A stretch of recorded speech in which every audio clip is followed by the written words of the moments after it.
Bueno, buenas noches, Dios les bendiga. Gracias, pueden tomar sus asientos.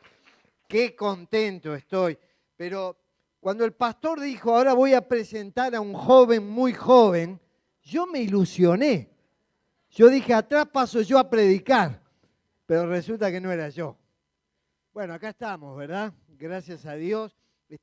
Uno empieza a hacer memoria, ¿no? Creo que la primera vez que anduve por aquí, por las piedras, fue en el año 84, dando unos cursos previo a la campaña de la carpa en el año 85. Así que estamos nada más y nada menos que con 40 años de historia con esta ciudad, ¿verdad? Y hemos visto la manifestación de la presencia de Dios en diferentes ocasiones. Felicitaciones por abrir este espacio, este tiempo, que evidentemente es muy necesario para el desarrollo de nuestra vida espiritual y de la iglesia. Cuando hablamos de la iglesia tenemos por lo menos tres acepciones de la misma. La iglesia de Cristo sobre la faz de la tierra. Es la iglesia del Dios viviente, la columna y el baluarte de la verdad. Y se refiere a todos los creyentes en todos los tiempos y en todas las épocas. Los teólogos hablan de la iglesia triunfante, la que ya está en el cielo, y de la iglesia militante, la que hoy está aquí en la tierra cumpliendo la labor. Todos somos parte de la iglesia universal del Señor, de la iglesia sobre la tierra.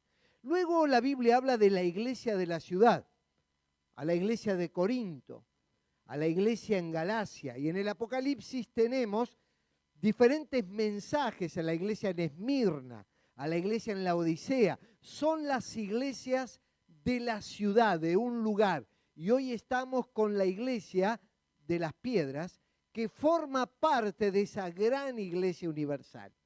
Pero también habla de las iglesias locales, la iglesia que está en tu casa. En cada ciudad había grupos específicos que se reunían, que formaban parte de la iglesia de la ciudad y a su vez de la iglesia universal. Qué privilegio, ¿verdad? Aquí estamos todos nosotros, llamados por el Señor, lavados en la sangre de Cristo, somos parte de ese redil que se extiende sobre toda la tierra. Y hoy yo quiero hablarle a todos ustedes que son parte de esta iglesia de la ciudad y que a su vez está compuesta por congregaciones locales y específicas. Y nada tiene más fuerza que la iglesia de la ciudad, que la iglesia junta, que la iglesia unida. En los últimos tiempos hubo un texto que se apoderó de mi corazón y es una oración que ha hecho Moisés cuando empieza a mirar cara a cara al Señor y le dice, te ruego que me muestres tu gloria. Esa gloria él ya la había conocido cuando estaba en el monte Sinaí. No la estaba descubriendo, sino que quería una nueva manifestación de su gloria. Y yo creo que bien haremos todos nosotros en decirle al Señor, te ruego, Señor, que me muestres tu gloria. Esa gloria que ya conocí en el pasado, esa gloria que apareció en el día de mi conversión, esa gloria que se fue manifestando de diferentes formas a través del tiempo. Pero hoy, Padre, llegué con hambre de que tu gloria vuelva a expresarse. En esta última canción hablaba de destellos de tu gloria. Un simple destello de la gloria de Dios sería suficiente para que nuestras vidas sean renovadas. Ahora, cuando la gloria de Dios aparece, se desvanecen otras glorias.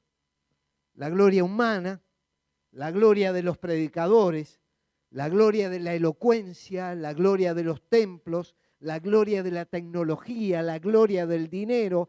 Aunque nada de eso es malo, en realidad lo que necesitamos como iglesia es que se muestre su gloria. Esa gloria que está en Él desde la fundación del mundo. Es una gloria presente.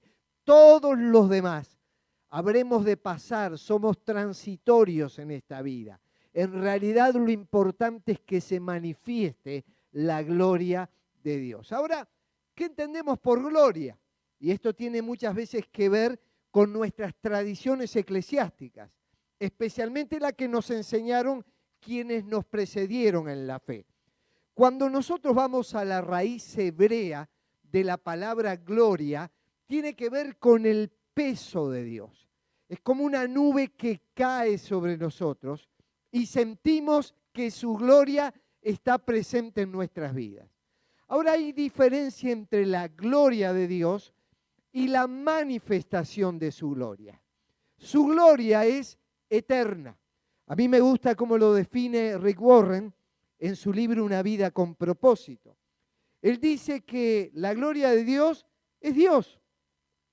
Es la esencia de su naturaleza. Es el peso de su importancia. Es el brillo de su esplendor. Es la demostración de su poder y la atmósfera de su presencia. Y si la gloria de Dios es todo eso, es lo que más precisamos. Es lo único que tenemos que pedirle al Señor. Señor, queremos que sobre nuestras vidas, nuestras familias, nuestras congregaciones y la iglesia de la ciudad se manifieste tu gloria. Ahora, lo que tenemos que pensar, que esa gloria puede tener manifestaciones diferentes a las que nosotros tuvimos en un pasado o a las que imaginamos, porque Dios es creativo y su presencia puede llegar de un modo increíble.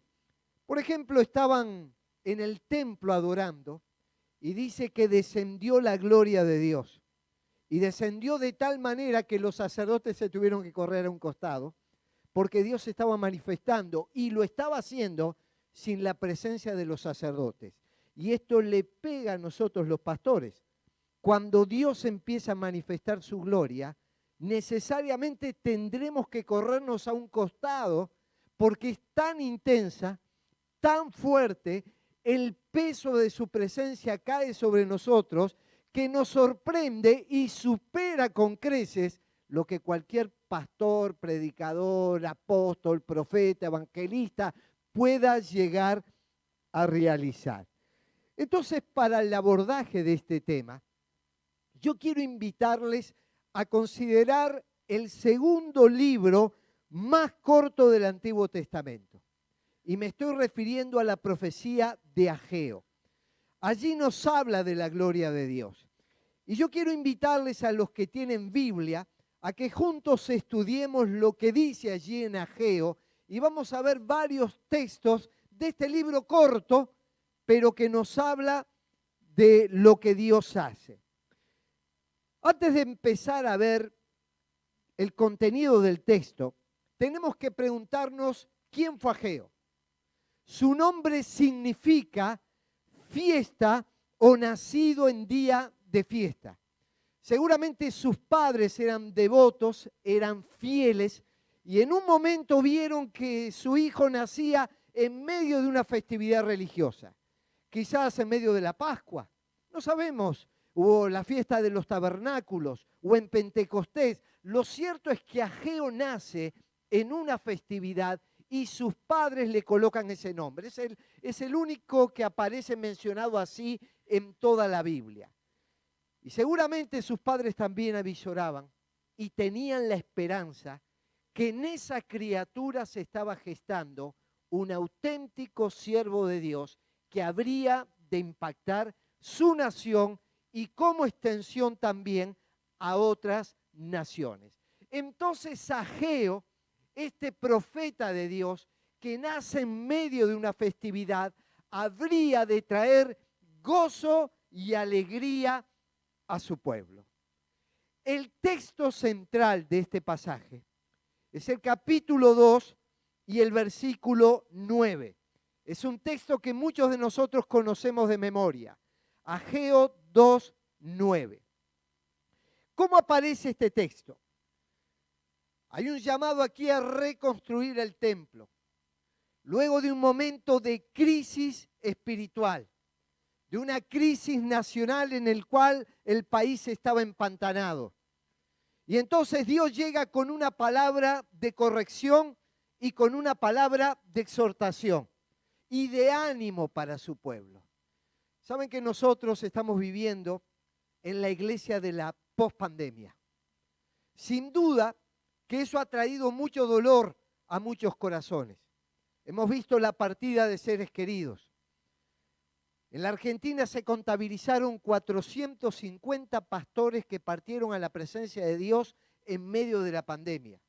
Algunos quedaron con secuelas físicas, algunos perdieron sus trabajos, sus negocios. En realidad el país quedó empantanado.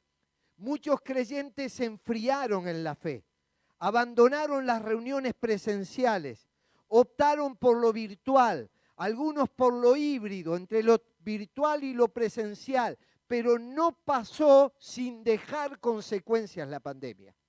Acerca de esto y datos específicos coloco en este libro que acabo de escribir.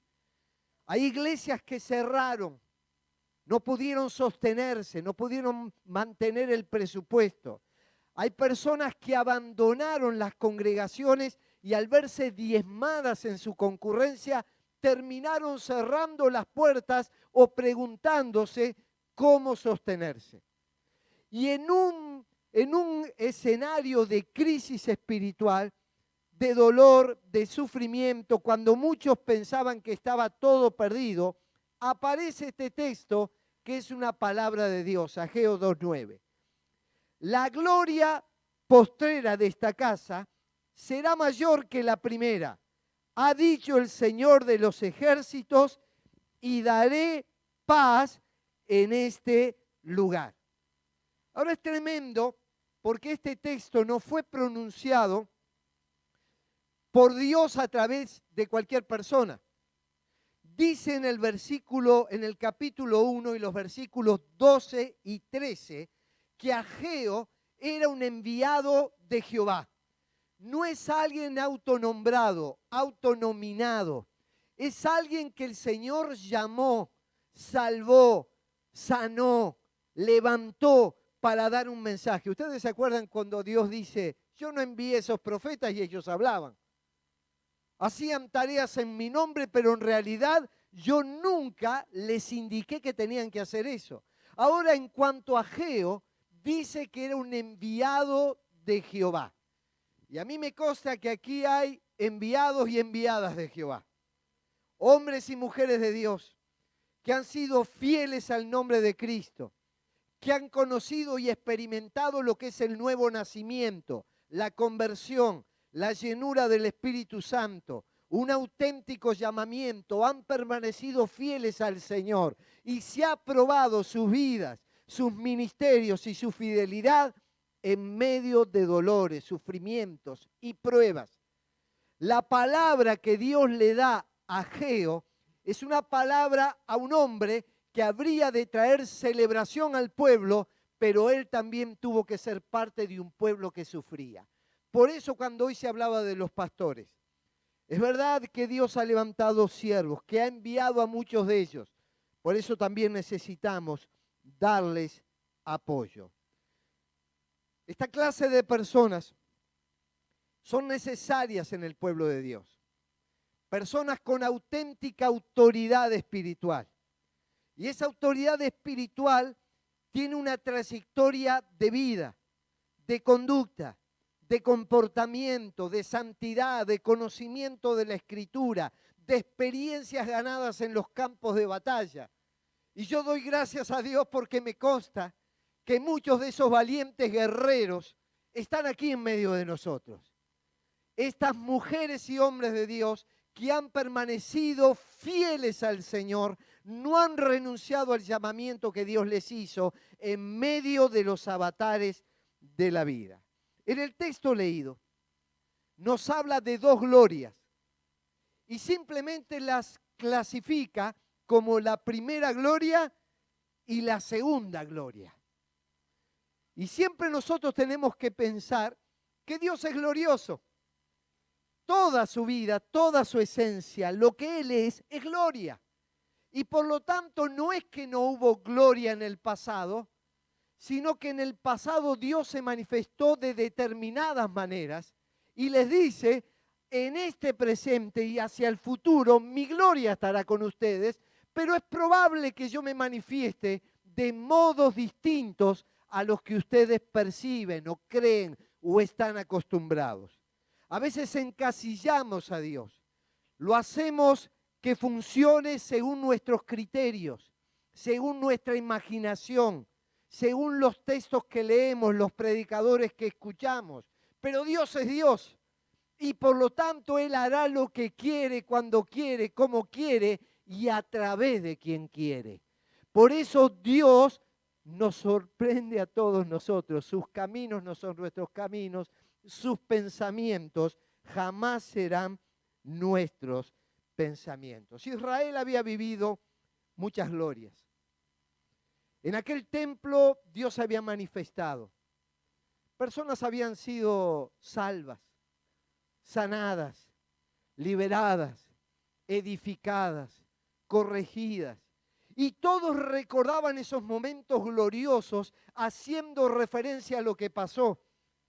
¿Y cuántos creyentes viven de glorias pasadas? No hay nada fresco para contar. No hay nada fresco para proyectar. Simplemente están atados a recuerdos maravillosos de tiempos gloriosos, pero parece que el Dios que ayer se manifestó hoy no funciona. Se ha jubilado. Sus esfuerzos son estériles. Dios no está presente. Y entonces aquí comienza a hablar de la primera gloria. Yo quiero decirles que en nuestro país la gloria de Dios siempre se manifestó. Y siempre hubo manifestaciones de su presencia. Cuando nosotros nos vamos al siglo XIX y empezaron a llegar los primeros misioneros, encontramos el sistema lancasteriano de estudios que afectó la educación. Hay en Carrasco una calle que se llama Lancasteriana y que honra el momento de aquellos primeros protestantes que llegaron. Más adelante llegan los luteranos, los valdenses, que forman el primer liceo del interior, comunidades prósperas que avanzaron, ejemplo de pulcritud, de una conducta correcta, acorde al movimiento protestante. Pero luego fueron llegando las iglesias de inmigración, escapando de la conflictuada Europa. Llegaron eslavos que abrieron iglesias eslavas de pentecostales o de bautistas en el litoral. Llegaron los armenios. Más adelante fueron llegando también alemanes menonitas. Es decir, la gloria de Dios fue incursionando al país de diferentes formas. Y aparecen los bautistas, los hermanos libres, el ejército de salvación, con un testimonio de gloria de Dios que impactó al país. Hasta que en la década de 1930 el auge del movimiento pentecostal llega también al Uruguay y ese impacto empieza a sacudir al país secularizado. Y especialmente en la década del 60, 70 y 80, el movimiento pentecostal se expande por todo el país, por todo el continente, y también afecta al resto de las denominaciones clásicas, con su estilo litúrgico y muchos de los aspectos de su doctrina. Siempre hubo manifestación de la gloria de Dios. Fue la primera gloria. La reconocemos, la valoramos, honramos a los siervos y siervas de Dios que formaron parte de ese ejército maravilloso. Qué lindo es haber recordado estos momentos. Pero el Señor les dice, a ver si ustedes entienden. Aquella gloria fue maravillosa y se expresó de diferentes maneras. Pero yo quiero decirles que ya no vivan del recuerdo. Va a haber una gloria que va a superar con creces todo aquello que se vivió. No es que lo que se vivió fue malo, pero perteneció a un tiempo. Lo que yo les estoy diciendo, dice Dios, es que para ahora y para el futuro van a haber cosas que les van a sorprender. Y esas cosas las estamos aguardando. Estamos orando y creyendo que nuevas expresiones de su gloriosa presencia aparecerán en nuestro país. Dice que va a llenar esa casa con su gloria. La va a llenar. No va a salpicar. No les va a mandar gotitas. No le va a mandar en parte. Dice que vamos a ser llenos de esa gloria. Cuando nosotros leemos en la profecía de Ezequiel el río de Dios, vemos que hay diferentes niveles en los cuales ingresa el agua. El agua hasta los tobillos, el agua hasta las rodillas, el agua hasta los lomos, y llegó un momento que ya no podían estar sobre sus pies y nadaban en medio de la corriente del Espíritu. Todos estaban dentro del agua, pero no todos experimentaban la misma profundidad espiritual. Y hoy Dios nos está llamando a todos nosotros que ya hemos ingresado en las aguas salutíferas que salen del trono de Dios, nos invita a sumergirnos e ir a lugares muchísimo más profundos que los que estuvimos hasta ahora. Mire, esto es como andar en una carretera. En la carretera nosotros tenemos, mientras vamos conduciendo el auto, un espejo retrovisor, el cual nos invita a mirar hacia atrás lo que vamos dejando. Pero tenemos por delante un parabrisas que es muchísimo más amplio y que nos muestra el destino hacia dónde vamos. Hoy decía Aldo, algo que es cierto, no podemos proyectar el futuro sin entender de dónde venimos, cómo hemos estado, cuál es el camino transitado, el recorrido que hubo. Tenemos vidas personales, familiares, eclesiásticas, y la iglesia del Señor en su conjunto tiene una historia que vemos por el espejo retrovisor. Pero no debemos perder de vista que tenemos un parabrisas que nos va llevando hacia el destino que Dios ha marcado para su iglesia. Ahora, si Dios va a llenar la casa con su gloria, la pregunta es, ¿estamos preparados para ese momento? ¿Se acuerdan cuando el Señor usó una ilustración de la actividad vitivinícola? No se puede colocar el vino nuevo en odres viejos, porque si no el uno y el otro se echan a perder. El vino nuevo en el proceso de fermentación con un cuero gastado se rompe y se pierde el recipiente y también lo que se colocó dentro. Y el Señor dice, el vino nuevo en ese proceso fermental necesita recipientes nuevos.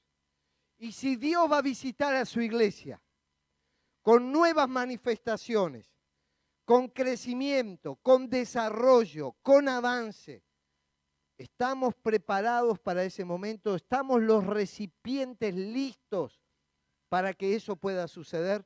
Dios quiere hacerlo.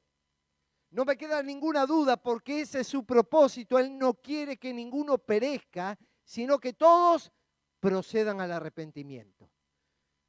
Pero tenemos que pensar que a veces somos el obstáculo nosotros. Le echamos la culpa a la sociedad secularizada, pero a veces tenemos que hacer un mea culpa, observarnos a nosotros mismos. Un médico, antes de recetar un medicamento, un tratamiento, una cirugía, necesita un diagnóstico, necesita entender cuál es la realidad de ese cuerpo. Y nosotros somos el cuerpo de Cristo. Y por lo tanto necesitamos un diagnóstico que venga para sanarnos. Y a partir de esa sanidad que Dios va a producir en su pueblo, tendremos un cuerpo sano, saludable y que se reproduzca. Un pueblo que crezca, un pueblo que se desarrolle muchísimo más allá de lo que podemos imaginar. Hablando de los contextos secularizados, el lunes estuve en Canal 5.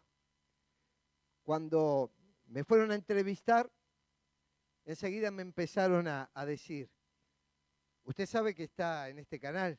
Digo, sí. Me dice, es el canal del Estado. Claro. Dice, y lo religioso aquí no camina. Bueno, no sé para qué me invitaron, ¿no? Digo, pero es cierto, pero era por el libro que escribí. Pero yo no escribí un material religioso de plegarias, rezos o fórmulas mágicas. Yo escribí una investigación y entonces voy a compartirles cómo un sector de la sociedad avanza. Es decir, a mí no me queda duda que tenemos un contexto que no es abierto 100% a las cosas del Evangelio. Pero también tengo que decirles que en el pasado yo he visto manifestaciones de la gloria de Dios, aún en contextos más difíciles y hostiles. Aquí en este país hubo iglesias que celebraban cultos de tal manera que se llenaban, que al terminar los cultos había ómnibus en la puerta, esperando que la gente saliera para poder llenar esos ómnibus. Campañas multitudinarias, conversiones genuinas a Cristo, un avance en todo el país. Con la carpa hemos recorrido las ciudades más grandes y los pueblitos pequeños e insignificantes que solo vamos para predicar el Evangelio porque no hay atracción ninguna en esos lugares. Pero allí íbamos para predicar el Evangelio. Y entonces hubo esas manifestaciones tremendas. Y yo creo que en esta iglesia post-pandemia tenemos que volver a recuperar la fe, el ánimo, el entusiasmo y volverle a pedir al Señor que haya manifestación de esa gloria en nuestras congregaciones, en nuestra ciudad. Ahora, ¿cuáles son los obstáculos que en este libro coloca el pueblo para que la gloria de Dios se manifieste? El primer obstáculo que vemos es la visión. Nosotros a veces confundimos visión con adivinación. Y no es lo mismo. La visión es captar el momento preciso en el que vivimos.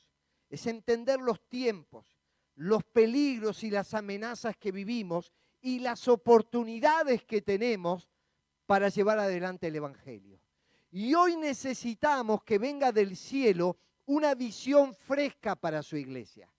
Entender cuál es el mundo que vivimos, los tiempos que tenemos, y por ello vamos a ser más efectivos en la comunicación de lo eterno.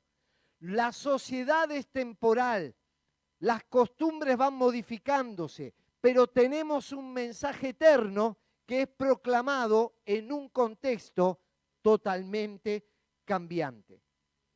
Y dice que estaban allí reunidos y en solemne y democrática asamblea dijeron en el 1:2, este pueblo dice, no ha llegado aún el tiempo que la casa del Señor sea reedificada.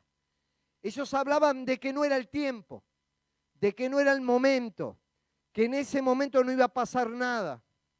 No eran las circunstancias adecuadas para que se manifestara esto. Y sin embargo la Biblia dice que debemos predicar a tiempo y fuera de tiempo. Y tenemos que anunciar el mensaje del Evangelio. Estaban disfrazados de moderación, de prudencia, de sabiduría humana, pero no estaban visualizando que Dios tenía una visión para esa época y para ese momento, que aunque era difícil, también generaba oportunidades. Y hoy también nosotros estamos en contextos difíciles, la gente está hastiada de muchas cosas que ve, la gente no tiene esperanza y es la gran oportunidad y el tiempo para que la iglesia se levante e ilumine a la nación. Y entonces Dios en el 1:4 les hace una pregunta que lleva a una reflexión. ¿Es para vosotros tiempos de habitar en vuestras casas artesonadas y esta casa esté desierta? Ustedes dicen, no es el tiempo, pero ustedes arreglan sus casas, hacen todo prolijo, sus negocios, sus intereses, y Dios no está en desacuerdo con eso. Pero dice, cuando llega el tiempo de las cosas de Dios, esta casa está desierta. Hay algunas congregaciones que tristemente en vez de crecer, han decrecido. Que no tienen ya ministerios juveniles, ministerios de adolescentes, escuelas dominicales para niños. Y cuando nosotros tenemos congregaciones con un público avejentado y sin nuevas generaciones que puedan proseguir la marcha, esto tendrá fecha de vencimiento. Y entonces tenemos que empezar a pensar con una mentalidad diferente, entendiendo los tiempos que nos tocan vivir. Dios no quiere que su casa esté desierta. Desde hace años yo iba caminando por los bancos de la iglesia cuando el templo estaba vacío. Y yo lo que le pedía al Señor era, Señor, llena esta casa con tu gloria. Y llena esta casa con personas que vengan a buscar tu gloria. Porque queremos ver que esa gloria se manifieste, pero queremos ver a las personas que vengan a buscar esa gloria que se va a manifestar. Y Dios empezó a responder. Y los bancos se llenaron. Y tuvimos que empezar a poner sillas. Y como se seguía llenando, tuvimos que ampliar el templo. Y tuvimos que acrecentar, y por un año nos reunimos en otro salón y tuvimos que acrecentar el templo. Pero al año tuvimos que duplicar el culto, porque ya no entraba la gente en el primer culto y tuvimos que colocar 2 cultos. Pero seguíamos paseando por los bancos y ahora colocábamos sillas y decíamos, Señor, llena esta casa con tu gloria y llénala de personas que vengan a buscar tu gloria. Desde hace 6 meses estamos con 3 cultos por domingo en la mañana, porque la gente está viniendo a buscar la gloria de Dios. Pastores, iglesias, vayamos a los bancos vacíos de la iglesia. Y en lugar de pedir, Señor, sáname, consígueme un mejor empleo, ayuda a mi hijo, que mi suegra sea más buena, en vez de pedir estas cosas, empecemos a pedir, Señor, llena esto con tu gloria, llena mi vida con tu gloria. Llénalo de personas sedientas que vengan a buscar tu gloria, esos destellos de tu gloria que empiecen a aparecer y cuando la gente venga al templo sea tocada y bendecida. Pero muchas congregaciones tienen comisiones de trabajo, programas, formas de actuar que han heredado de las glorias pasadas y confunden a veces las actividades con la manifestación de la gloria de Dios. Y no se han dado cuenta que el tiempo ha cambiado. Hoy vivimos en el tiempo de la ingeniería robótica, de la inteligencia artificial. Y no es algo que alguien nos preguntó si estamos en acuerdo o en desacuerdo. Esta mañana una persona me dijo, llamé a la sociedad médica para pedir una consulta. ¿Y quién me atendió? Un robot. Y el robot me preguntaba, ¿con qué médico quiere la entrevista? Y le dije el nombre, ¿y qué me respondió el robot? No le escuché bien. Bueno, y así tuvo el diálogo con el robot y cuando cortó, dice, no puedo creer lo que me pasa. En el año 2019 yo estaba predicando en la Convención Bautista de Armenia. Y cuando terminé, vino un muchacho hablando un español muy aporteñado y bueno, me manifestó, yo conocí a su abuelo, fuimos a almorzar juntos y le pregunto, ¿de qué trabajás? Me dice, de inteligencia artificial. Digo, ¿y qué es eso? Porque no voy a decir que soy un ignorante. ¿Y qué es eso? Bueno, me lo explicó y después que me lo explicó entendí menos que antes. Le digo, bueno, pero nosotros los predicadores estamos salvados porque eso, dice, bajo ningún concepto. Dice, yo vivo en Los Ángeles y concurre a una congregación americana donde van miles de personas por día. El pastor predica en el primer culto y por un sistema de holograma se graba al pastor y aparece en los otros cultos como si él estuviera presente con todos los movimientos que hizo en el primer culto, pero él no está allí. Podríamos pasarle un cuchillo y él no se lastima porque es solamente una imagen.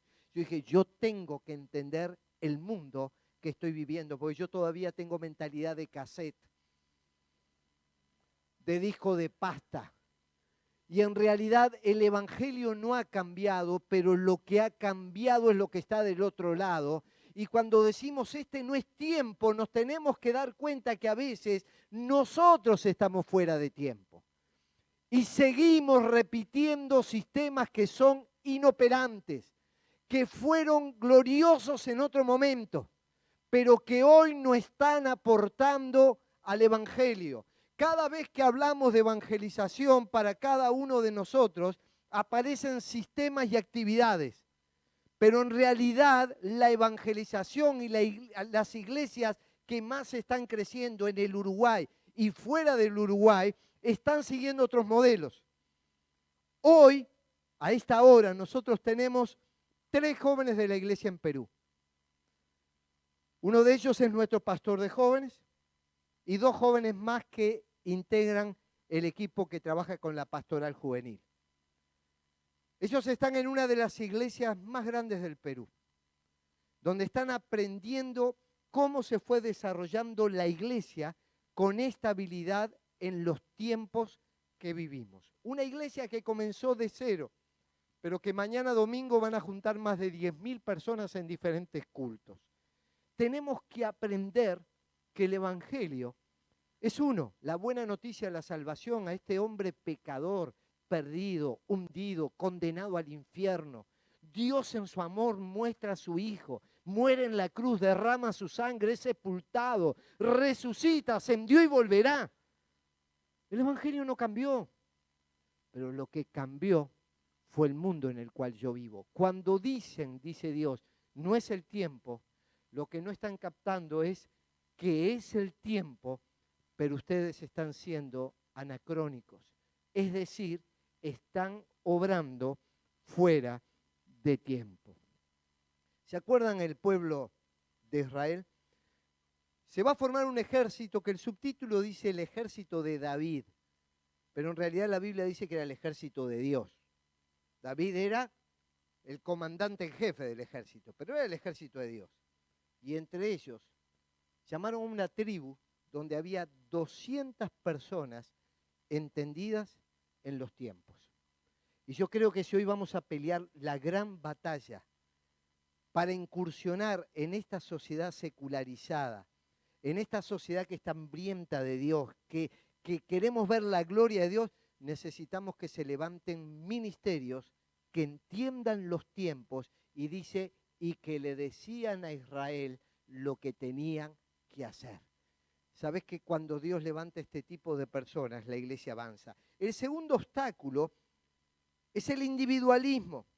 Dice lo siguiente, en el capítulo 1, versículo 9. Por cuanto mi casa está desierta y cada uno de vosotros corre a su propia casa. Claro, dice, ¿cómo se va a manifestar mi gloria? Si cada uno de ustedes hace la suya, va por su cuenta. Es la personificación del individualismo. Es cierto que Dios a veces levanta personas y esas personas son conocidas. Los famosos no existen en el pueblo de Dios. Existen personas conocidas, cuyo ministerio, trayectoria y porque Dios lo quiso, hace que esas personas tengan un ministerio público. Pero eso no significa que los anónimos tienen que desaparecer. La iglesia es el cuerpo de Cristo.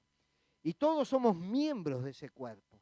Y si cada uno de nosotros sale corriendo para su lado y no aporta lo que corresponde, entonces el pueblo de Dios no avanza. Yo, si Dios quiere, mañana voy a estar predicando en 3 cultos.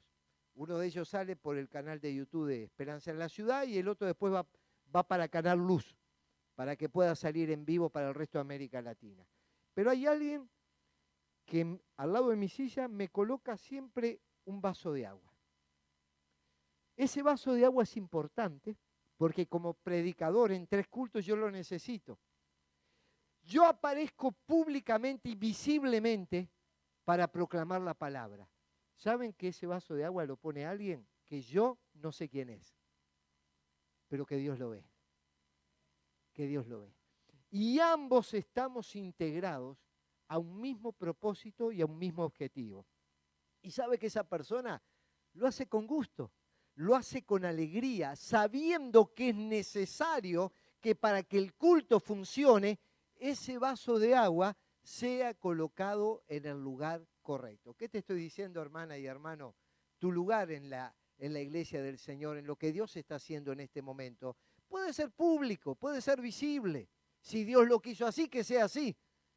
Pero también tu lugar, y la gran mayoría, sirve a Dios desde el anonimato. Mirá, Yo te hablé hoy de todas las glorias que Dios manifestó en el pasado. Nadie se acuerda de los nombres de esas personas. Solamente algún estudioso que rastreó y buscó. ¿Sabes que los nombres de nosotros mañana no se va a acordar nadie?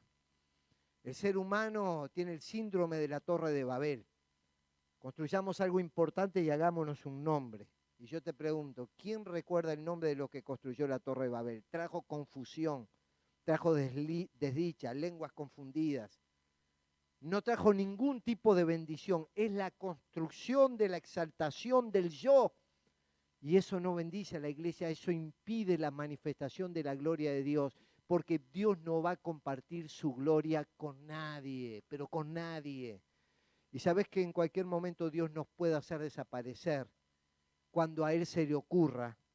Y ahí nos vamos a dar cuenta cuán pequeños que somos cuando estamos pensando en todo esto. Pero eso no significa que hoy no tenemos un lugar y que somos importantes en el reino de Dios.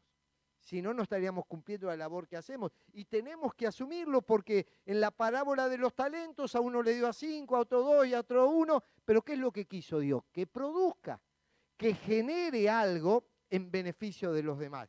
Ahora estos que eran individualistas tenían preocupación por quién manda, por quién es reconocido, por quién es valorado, por si mi iglesia es importante. Pero sin embargo, Dios se mueve cuando hay unidad, cuando hay motivaciones correctas. Y tenemos que pensar en dos tipos de la expresión de la unidad. Primero, una expresión de la iglesia local. A veces salen personas a hablar de la unidad de la iglesia, pero no han podido llevar la unidad dentro de su propia congregación local. Y si hay algo que a mí me encanta decir es que desde que soy niño estoy en la misma congregación donde conocí al Señor, fui bautizado, me casé, fui un joven que sirvió, soy el pastor de la iglesia. Hoy están mis hijos y mis nietos en ese lugar. Qué lindo es poder decir esto. ¿Y saben por qué a través de tantas décadas pude estar allí? Porque me bancaron, porque soportaron muchas cosas de mí. Pero permítame decirle algo, porque yo también banqué. Y yo también, con la gracia de Dios, pude soportar muchas cosas. ¿Qué te estoy diciendo, hermana y hermano? No corras para tu lado, no corras de congregación en congregación. Sé fiel a la congregación donde Dios te puso y empezá a crecer en ese lugar y servir. Pero también está la expresión de la unidad en todo el cuerpo de Cristo, que esta es la expresión que hoy estamos teniendo. Cuando yo me privo de juntarme con los demás, no dejo que Dios me enriquezca a través del ministerio que le dio a otros, pero también privo a los otros de compartir aquello que Dios me dio. Y entonces cuando nosotros pensamos en la unidad del cuerpo de Cristo, es un ida y vuelta, donde cada uno de nosotros tiene algo para dar, pero a la vez cada uno de nosotros tiene algo que recibir. Ministrense unos a los otros, dice la Biblia. Piensen los unos en los otros. Y entonces el individualismo, mal entendido, impide la manifestación de la gloria. Y también los recursos. Dios les dio abundancia y se confundieron. Hicieron casas artesonadas, lo cual no está mal, pero no colaboraban con la obra del Señor. Y entonces el Señor termina diciéndoles en el 1:6 y 1:11, sembráis mucho y recogéis poco, y llamé la sequía sobre esta tierra. Todos sus esfuerzos eran inútiles y estériles, porque ellos pensaron que Dios les daba para capitalizar y Dios les daba para canalizar. Durante la pandemia tuvimos privilegios. Y siempre le digo a los hermanos de la iglesia, y lo comparto con ustedes, nosotros no damos porque tenemos, nosotros tenemos porque damos. Y esa es una gran diferencia. Cuando vos te transformás en un dador, cuando te transformás en alguien dadivoso, Dios empieza a generar lo necesario para que se canalice la bendición. Durante la pandemia pudimos entregar 23 toneladas de alimento. Diseñamos un carro, un food truck, donde salimos a dar de comer a miles de personas que estaban en situación de vulnerabilidad. Organizaciones como Corazoncito, que dirige el doctor Roberto Canessa, nos daba las viandas que hacía para que nosotros podamos llevarlas a diferentes lugares. Tuvimos un convenio con el MIDES en nuestro lugar de campamento, 818 personas en situación de calle que fueron atendidas y pudimos bendecirles cuando, ¿quién se va a acordar de esta gente de situación de calle? Hermana y hermano, seamos iglesias que no pensemos en cuánto recibimos, sino que pensemos en cuánto demos. En la medida que demos y seamos generosos, Dios se va a encargar de traer lo que sea necesario para que se pueda canalizar, no para acumular. Entonces, aquí este impedimento tenemos que quitarlo. Dios dice en el 2.8, ustedes dicen que no hay recursos, pero mía es la plata, dice el Señor, y mío es el oro. No les pertenece, no hay nada que te pertenezca. Y voy a decir más, cuando alguno habla de mi ministerio, le voy aclarando que no tiene ningún ministerio. En todo caso, tiene lo que Dios le dio. Dice la palabra, ¿qué tienes que no hayas recibido? Y si lo recibiste, ¿por qué te glorías? Por lo tanto, estas cosas impiden la manifestación de la gloria del Señor. Ahora, las condiciones para que se manifieste la gloria. La primera de ellas, Dios le dice, esfuérzate. Y aparece en el capítulo 2, versículo 4, 2 veces esa palabra. ¿Saben por qué? Porque llevar adelante los planes de Dios, los proyectos de Dios, implica renuncias, implica disposición, implica sacrificarnos a nosotros mismos para ir en pos de una meta superior. Nosotros muchas veces compramos el éxito que algunos manifiestan o muestran, pero nunca compramos el proceso. A mí me gusta decir, compramos el suceso, pero nunca el proceso. Vemos un ministerio que Dios bendice, vemos una comunidad próspera, vemos algo que avanza, pero nunca nos pusimos a pensar qué hubo detrás de todo eso que hoy vemos. ¿Qué renuncias? ¿Qué disposición de esos líderes? ¿Qué sacrificios hicieron? ¿Qué tuvieron que soportar? ¿Qué tuvieron que sobrellevar sobre sus hombros? Y entonces Dios le dice a su iglesia, esfuérzate. Y como sabe de nuestra debilidad, cuando Josué va a conquistar la tierra, le dice, mira que te mando que te esfuerces y que seas valiente. No temas ni desmayes porque Jehová tu Dios estará contigo donde quiera que tú vayas. La gran presencia de Dios estaba asegurada, pero de parte del hombre tenía que haber un esfuerzo. La otra dice, cobrad ánimo. En el capítulo 2, versículo 4. Nos podemos desanimar. ¿Sabes cuántos creyentes, cuántos pastores, cuántas iglesias están desanimadas? Porque no están viendo el fruto o el resultado esperado. Yo estaba en un retiro de pastores compartiendo los principios del material que publiqué y un pastor con lágrimas en los ojos empezó a decir tanto esfuerzo que hice, tanto sacrificio que hice y no veo los resultados esperados. Y sabes que tenemos que mirar las cosas desde otro lugar. Todos queremos ver los templos llenos, los ministerios prósperos, todos lo queremos ver. Pero a veces pienso, cuando yo me convertí a Cristo, era una noche muy lluviosa como la de hoy. Había muy poca gente en el templo. Quizás los que están de este lado, sobraría la cantidad de gente que estaba en ese templo. El predicador hizo un llamado y yo pasé al frente. Tenía 10 años y medio. No pasó más nadie al frente. No hubo otra persona que se entregó al Señor. Y el predicador pudo haberlo medido en términos cuantitativos y haber dicho, esta noche fue un fracaso. Fue un fracaso porque yo esperaba mayores resultados.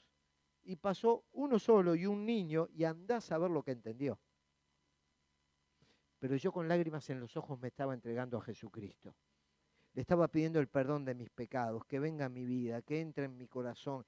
El 27 de noviembre del 68 experimenté una conversión a las 21 horas en ese templo sencillo en una noche lluviosa. Si lo medimos en términos cuantitativos, ese predicador se fue a su país frustrado. Nunca más lo vi. Nunca pude decirle a él que yo fui ese niño que se convirtió al Señor Jesucristo. A veces pienso en la formación de nuestra iglesia.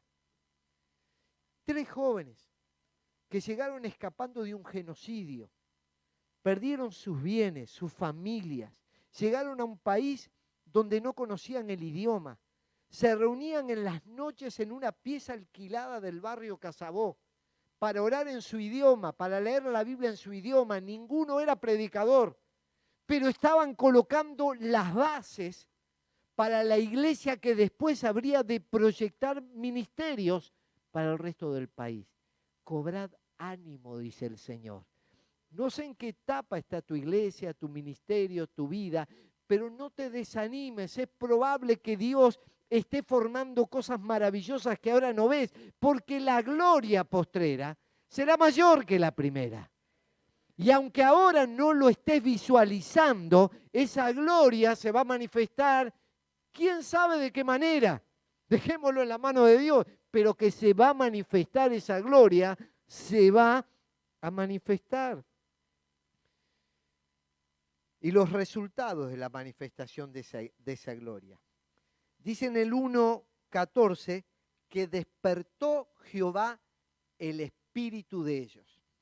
Ahora, es interesante que ahí la palabra espíritu está con minúscula, porque no habla del Espíritu Santo, habla del espíritu humano. Y despertó Jehová el espíritu de ellos. ¿Sabe que necesitamos pedirle al Señor que nos despierte en nuestra vida espiritual? A veces estamos aletargados, a veces estamos adormecidos, cumplimos nuestros ministerios, sí, sabiendo de memoria lo que tenemos que hacer o decir, lo que queda bien, lo que hace que se entusiasmen las multitudes, pero que no pasa nada. ¿Te acuerdas de Isaías? Entró al templo como todos los días. No había nada en especial en ese día. A cumplir sus rutinas laborales, a llevar adelante el culto. Pero pasó algo que fue maravilloso. Tuvo una manifestación de la gloria de Dios que ya la conocía, pero algo pasó. Y dice que repentinamente se corrieron las cortinas de los cielos y vio al Señor sentado sobre un trono alto y sublime. ¿Sabés que yo no quiero que las responsabilidades ministeriales, que las predicaciones que uno hace, que las corridas para todas partes me hagan perder de vista que el Señor está en el trono? Necesitamos despertar el espíritu. La primera palabra que aparece en la profecía de Isaías es visión de Isaías. Y a partir del capítulo 6 dice, vi al Señor sentado en un trono alto y sublime. Y entonces a veces tenemos visiones propias y necesitamos que se corra esa cortina para que podamos ver al omnipotente. Y es allí donde dice, ay de mí, que soy hombre inmundo de labios, pero mis ojos han vuelto a ver al Rey. Y Dios tiene formas de despertarnos. Dice que despertó el Espíritu, tiene sus despertadores. Y la palabra dice, despiértate tú que duermes. ¿Y quién te va a alumbrar? Cristo te va a alumbrar. Despertémonos de nuestra siesta. Y cuando nos despertamos de la siesta, entramos en la fiesta espiritual, en la fiesta del gozo, en la fiesta de la alegría que Dios produce. Y dice que los hizo temblar. En el versículo 6 y versículo 7 dice, haré temblar los cielos y la tierra y haré temblar las naciones. ¿Sabes que un temblor es un movimiento involuntario? Y a veces se da cuando hay mucho frío. Y cuando la vida espiritual se entra a enfriar, a veces Dios para despertarnos nos hace temblar. Y no estoy hablando de los temblores que produce el predicador, sino de los temblores que produce el Espíritu Santo cuando empieza a manifestarse en una vida. Y empieza a sacudir de nosotros toda forma de pecado, de mundanalidad, los desánimos, las tristezas, las amarguras. el personaje que hemos creado para empezar a trabajar con nuestra propia persona y llevarnos a aquello que Dios quiere que nosotros hagamos. ¿Se acuerdan cuando los creyentes estaban siendo perseguidos y entonces les prohibieron hablar en el nombre de Jesús? Y dice, cuando hubieron orado, el lugar en que estaban congregados tembló. Y todos fueron llenos del Espíritu Santo y hablaban con denuedo la palabra de Dios. Mira, a mí me encanta porque todo este libro es una manifestación del plan de Dios. Aquí hay una casa, dice Dios, que necesita ser reconstruida. Iglesias de las piedras, congregaciones individuales de las piedras, de La Paz, de los alrededores. Hay una gloria maravillosa que hay que recordarla, que hay que valorarla, que hay que mirarla por el espejo retrovisor y dar gracias a Dios por lo que pasó. Pero hay una gloria que nos está esperando más adelante. Y esa gloria, para que se manifieste, tenemos que sacarle los impedimentos, porque Dios quiere que esa gloria se manifieste. Tengan espacios como estos. Júntense los pastores. Empiecen a hablar de por qué nuestras iglesias crecen o no crecen, por qué estamos viendo el desarrollo de las congregaciones o no, cuál es el secreto de algunas iglesias que Dios está usando y otras que están apagándose. Empezar a pedirle a Dios orientación para quitar los estorbos y que esa gloria se manifieste. Cuando se manifieste, vamos a empezar a temblar. Vamos a empezar a despertarnos, vamos a darnos cuenta que nos estábamos perdiendo algo que era tremendo, que creímos que estaba atado a determinados esquemas y que no tiene nada que ver con la gloria de Dios, tiene que ver con los esquemas aprendidos. Y que ahora, en este tiempo y en este nuevo mundo y en esta nueva situación, Dios está empujándonos a ser una iglesia relevante en un mundo cambiante. Y queremos ser iglesias relevantes, iglesias que le hablen al hombre y la mujer de hoy para que puedan experimentar una fe genuina. Termina este libro con unas palabras. Ageo, yo te escogí. Yo te escogí, así de simple. Podés ir a las mejores escuelas proféticas, podés tomar todos los cursos que se te ocurran, podés ser doctorado en teología, y no estoy diciendo que todo eso está mal. Estoy diciendo que lo importante es tener una certeza. Ageo, yo te escogí. Yo te escogí. Y se trata de eso. Iglesia, Dios te escogió. Pastores, hermanas, hermanos, Dios los escogió. Y los puso en esta ciudad con propósitos maravillosos. Andá y paseate por los bancos, Señor, llena esta casa con tu gloria. Llena mi vida con tu gloria. Que mañana cuando vaya a predicar esa gloria se manifieste, Señor. Que no sea yo el que hable, que seas tú el que hable a través mío.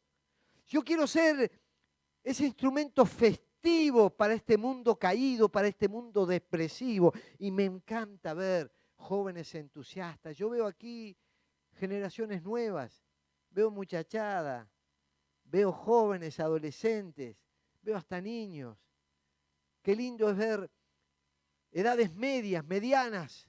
Todo esto le da futuro y proyección a la iglesia. Trabajemos para ello, ensamblemos las generaciones y entendamos que el mundo fue realmente cambiando. Y que a ese mundo que fue cambiando, nosotros tenemos que darle el mensaje que no cambia.